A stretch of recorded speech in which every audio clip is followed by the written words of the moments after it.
January 16, 1756. Amidst the grand halls of Westminster, a groundbreaking diplomatic convention drew to a close. The aftermath of this monumental event would send shockwaves reverberating through the very fabric of the European political order for years to come. The Kingdom of Great Britain and the Kingdom of Prussia signed a treaty that would shape the fate of Europe. This covenant bound both courts to refrain from attacking each other's territories and to uphold the tranquility of Germany by deterring any other power from trespassing into it.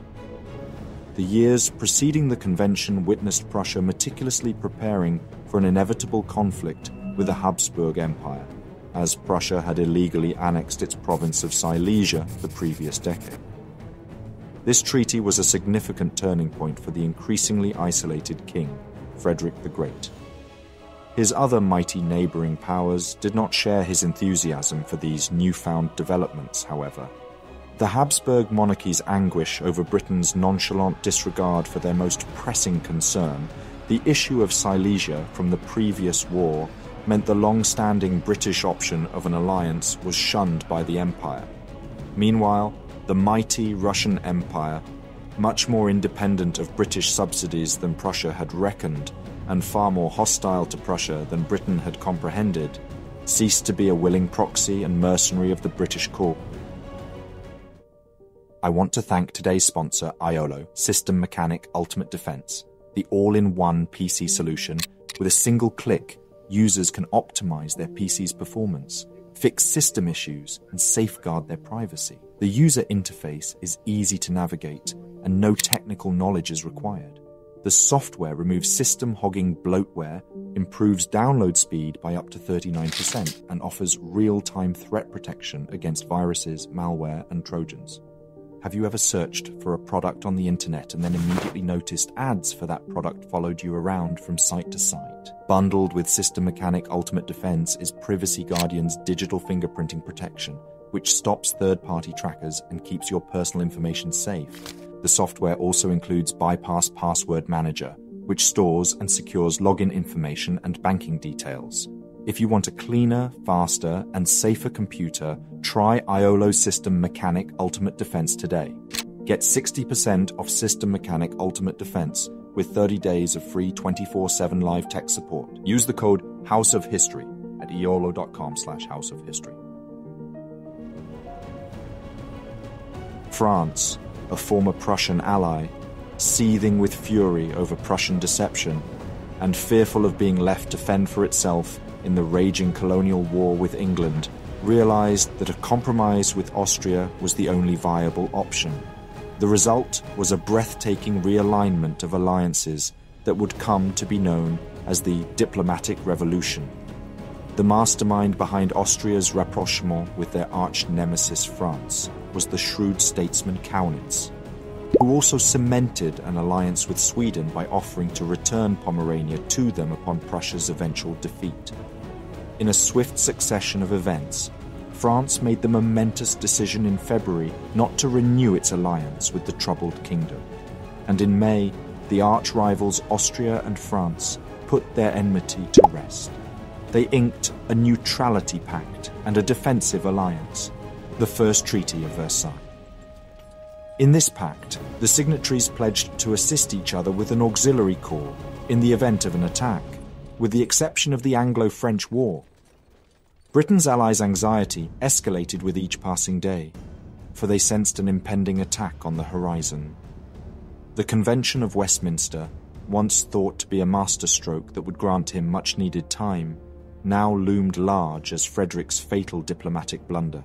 Feeling the weight of the impending war, Frederick was desperate to protect his Rhenish provinces of Cleves and Mark. Since 1714, the nearby electorate of Hanover and Britain shared a monarch. Frederick had learned of France's plan to invade Hanover and sought the help of the British government. With grandiose plans in mind, he proposed a gathering of over 50,000 troops, comprising Hanoverians, Hessians, Prussians, and other German soldiers, at the fortified town of Wesel on the Rhine. He believed this would thwart any French offensive plans for the entire 1757 campaign season and give him ample time to strike at Austria, the key player in the coalition. However, the Hanoverian ministers refused to cooperate, wanting to remain neutral instead. Their decision frustrated Frederick's plans, forcing him to evacuate his Rhenish provinces. With diplomacy yielding no assurances of peace, Frederick turned to his trusted strategy, one that had brought him success in the past. He would strike first and strike hard. In August, he invaded Saxony, a place that he mistakenly believed had joined the anti-Prussian alliance. Despite delays, he pushed through to Bohemia, and in October, his army clashed with the Austrians at Lobositz. Prussia's invasion of Bohemia invoked the defensive First Treaty of Versailles, signaling the beginning of a brutal war. France was already preparing to send an auxiliary army to aid their allies, hoping the occupation of Hanover would apply pressure on the king, which would be favorable for their war in North America. Meanwhile, French Lieutenant General d'Estrées was dispatched to Vienna to discuss military coordination while diplomatic negotiations were still underway. But with troop movements already in motion, he returned to Paris to be elevated to the rank of a Marshal of France. He was then handed command of the Army of Westphalia. Meanwhile, the Holy Roman Emperor ordered the electorates to raise an imperial army under the command of the Prince von Hildburghausen. With haste, Prince de Soubise led one army towards this Reichsarmee, intending to open a two-front war in the west. When d'Estrées arrived in Wesel to assume command, he found the French had already made significant progress eastward, capturing Münster and driving Prussian detachments from Wesel. The Prussian soldiers had retreated to Lippstadt, only to be forced further back to Bielefeld as the French army advanced towards Hanover. The British response was lackluster, while the King's Throne speech emphasized that the defense of the American territories was the primary focus of British policy. William Pitt, a man of renown in the House of Commons, proposed a grand plan to create a legion of 50,000 Hanoverian soldiers, supported by the generous subsidies of both Britain and Hanover. This plan also included granting the King of Prussia a staggering £200,000 subsidy. The Prussian king was overjoyed with these developments and quickly made it known that he desired the army to be led by a British general. The chosen one was the Duke of Cumberland, William Augustus, third son of King George II. Cumberland was a young veteran of several major battles in the previous war. Upon his arrival, Frederick was disappointed with Cumberland's lack of aggression. Despite the king's expectations, Cumberland chose a defensive stance, allowing the French to advance without much opposition. The French had reached Bielefeld by late June and easily captured Emden on the North Sea, an occupied castle without resistance. As Cumberland withdrew across the Weser River, the French under d'Estrées pursued him relentlessly. But the Weser was no obstacle to the French. With the French closing in from the north and south, Cumberland's position seemed dire indeed. After much contemplation, Cumberland chose to take a stand on some high ground, southeast of Hameln, a strategic location near the village of Hastenbeck.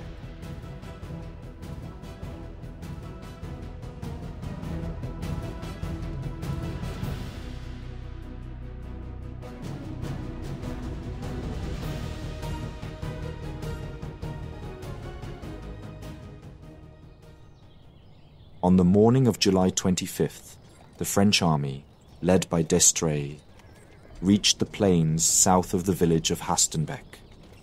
The field was bordered by imposing wooded heights. To the west lay the mighty Weser, while tributaries flowed along the villages, hills, and marshland south of Hameln.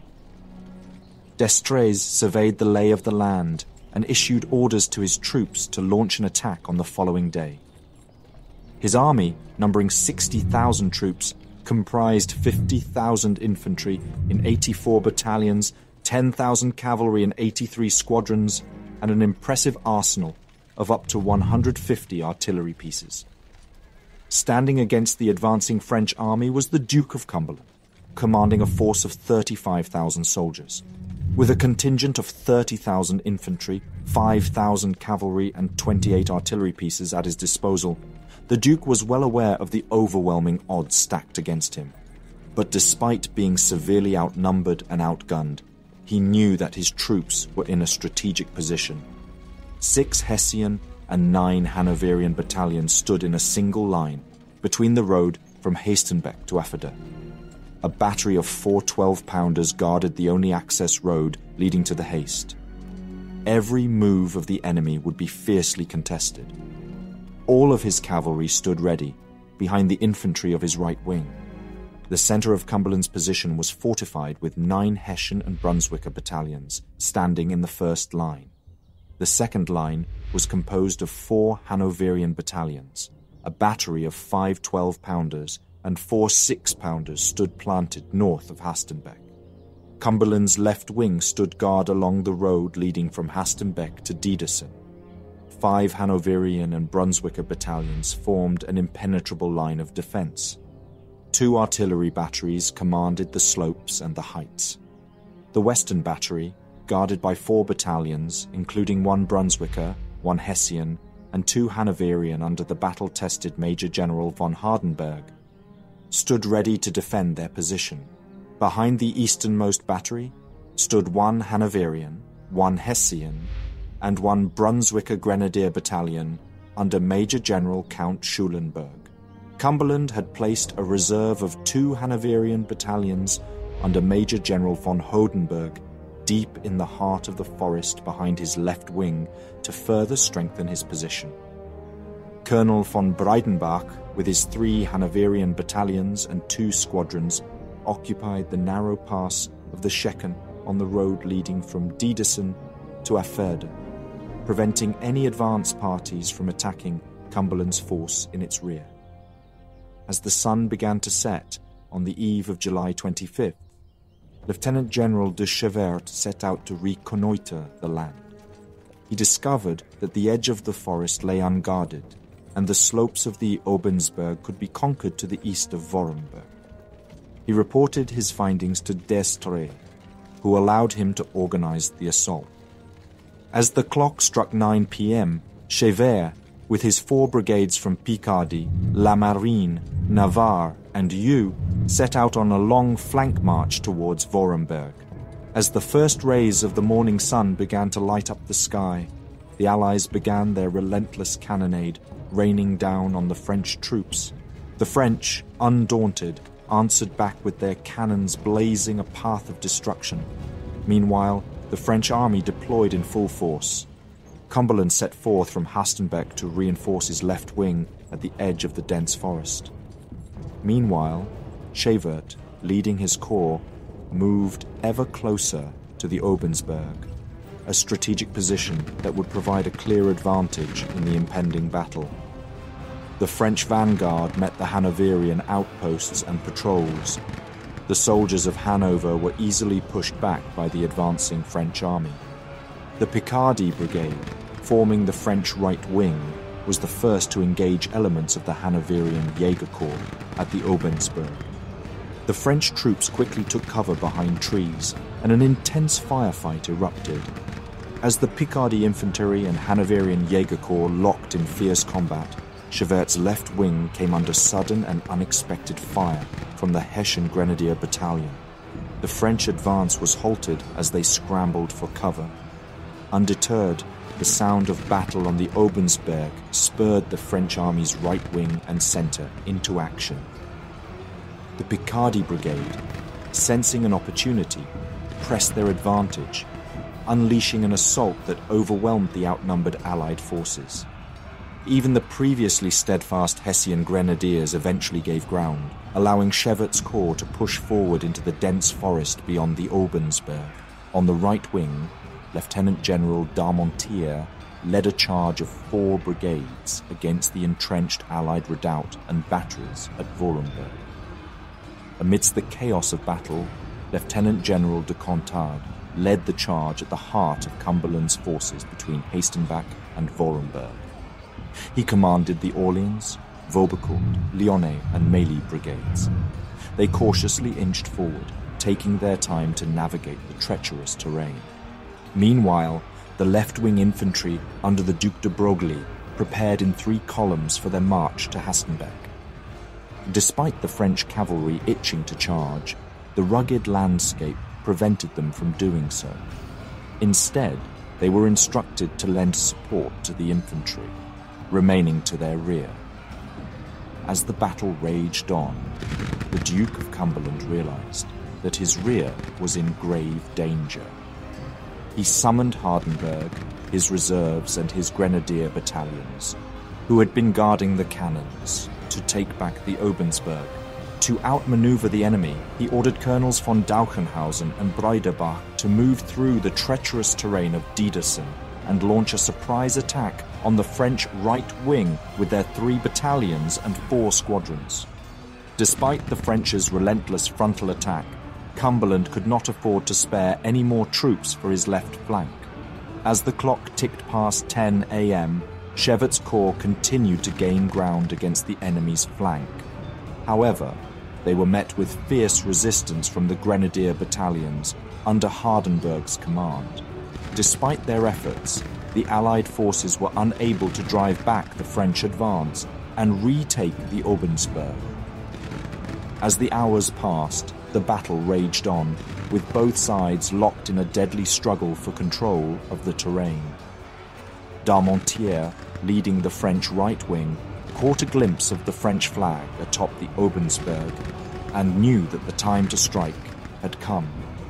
With a resounding cry, he signaled his troops to charge. The infantry brigades of Belzunce, La Couronne, Alsace, and the Austrian contingent marched forward.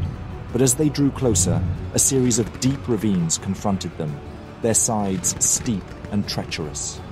The small Allied battery stationed nearby opened fire on the companies that lurked at the edge of the forest, dealing devastating blows to their ranks. Darmontier's corps came to an abrupt halt, disheartened by the ferocity of the enemy's assault. To further impede the French advance, Hessian grenadiers positioned in front of the French corps ignited a fierce firefight. Undeterred by the havoc wreaked by their enemies, the infantry brigades under the command of Lieutenant General Contards marched resolutely ahead. On the French left, the Duc de Broglie, at the head of 18 battalions, advanced in the direction of Hastenbeck. After fierce fighting, Darmontier captured the artillery battery. The hereditary Prince of Brunswick stood to the battery's north. When the French troops appeared in front of the battery, he led his men into the fray. The ensuing skirmish was intense, but the French troops soon faltered under the relentless pressure of the Brunswick-Abwehr infantry, and the Prince seized the opportunity to reclaim the battery.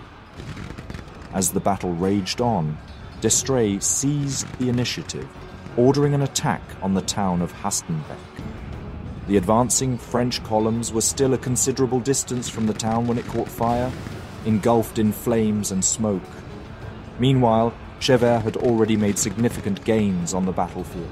With his troops having cleared the woods in front of them, he issued a decisive order, commanding his corps to advance into the open plain and flank the Allied redoubts from the rear. But it was not to be. Dauchenhausen and Breidebach had finally reached their destination, just in time.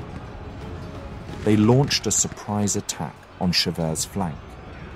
Caught off guard, the French troops opened fire in panic as the Hanoverians advanced. The French soon fell back in disarray, their retreat further complicated by an unexpected encounter with the Swiss Reading Brigade. In a moment of confusion, the French mistook the Swiss soldiers for Hanoverians and began firing on them. Then, the Dauchenhausen cavalry launched a brutal charge.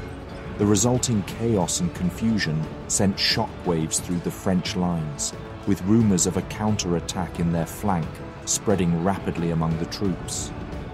Despite the lack of clear information, Cumberland ordered a retreat at 1 p.m., unaware of the victories achieved by Dauchenhausen and Breidebach. As the battle raged on, D'Estrées received erroneous intelligence from the Comte de Maillebois, who was in charge of the French extreme left wing. Maillebois had reported that Cumberland had dispatched 10,000 soldiers to reinforce his other flank, leading D'Estrées to believe that the Allied forces were far stronger than they actually were. Seeing his infantry fleeing the woods, D'Estrées quickly ordered a retreat. This unexpected pause in the battle allowed Cumberland to organize a swift and orderly retreat towards crossing the Hamel River at Afferda, beyond the reach of the French army. By the time D'Estrées realized that he had received false information, the majority of the Allied army had already slipped away. The Allies suffered heavy losses in the battle, with 12 officers and 309 soldiers killed, 46 officers and 840 soldiers wounded, and 1 officer and 206 soldiers missing or captured. The French also suffered significant casualties, with 1,500 soldiers killed or wounded. Among the casualties were several high-ranking officers. In addition to their casualties, the French lost 13 artillery pieces, although the Allies were only able to salvage 6 of them and had to sabotage the rest. The village of Hastenbeck was left in ruins by the fighting, with almost all buildings destroyed except for the church and the farmhouse.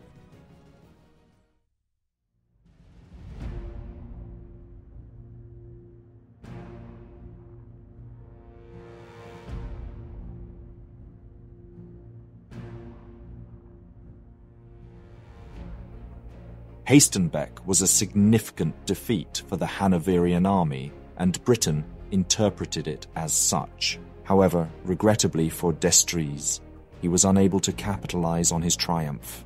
He had previously blamed the slow pace of his march through Westphalia on an insufficient supply system, which had caused discontent in Paris.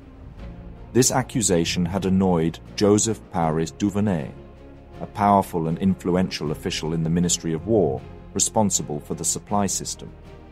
Duvernet, along with the Minister of War Paulmy, conspired to bring down the Marshal and replace him with Richelieu. 4 days after the Battle of Hastenbeck, D'Estrées was notified of his removal from command, and on August 3rd, Richelieu arrived to take over. Richelieu, driven by his anti-Prussian sentiment and emboldened by the Austrian triumph at Kolin, relentlessly pursued the French advantage. In less than a week, his troops had seized control of Hanover and Brunswick. Meanwhile, news of Hastenbeck and Cumberland's retreat had reached London, prompting George II, as the Elector of Hanover, to instruct his son to negotiate terms with Richelieu. Despite not consulting Frederick, talks began on September 3rd, with Danish mediation. Within 5 days, a deal was struck, and Cumberland signed the Convention of Kloster-Zeven on September 8th. Richelieu followed suit 2 days later. According to the treaty, the French were to maintain occupation of most areas under their control, while Hanoverian troops were restricted to a small area around Stade and Lauenburg. Soldiers from other German states were to be repatriated, and all prisoners of war, except for Prussians, were to be exchanged. The agreement effectively neutralized the Hanoverian front, enabling Richelieu to march south to Halberstadt with his 40,000 troops. But in the east, the war continued, and developments would soon drag Britain and Hanover back into it. Thank you very much for watching this video. Please leave a like, it really helps out the channel. If there is a topic, battle, or person you would like to know more about, let me know your thoughts in a comment.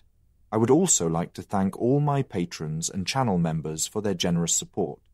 If you enjoy House of History and you want to support my work, consider joining me on Patreon. For just $1 per month, you will already gain early access to all my videos without any in-video advertisements. Don't forget to subscribe. See you next time.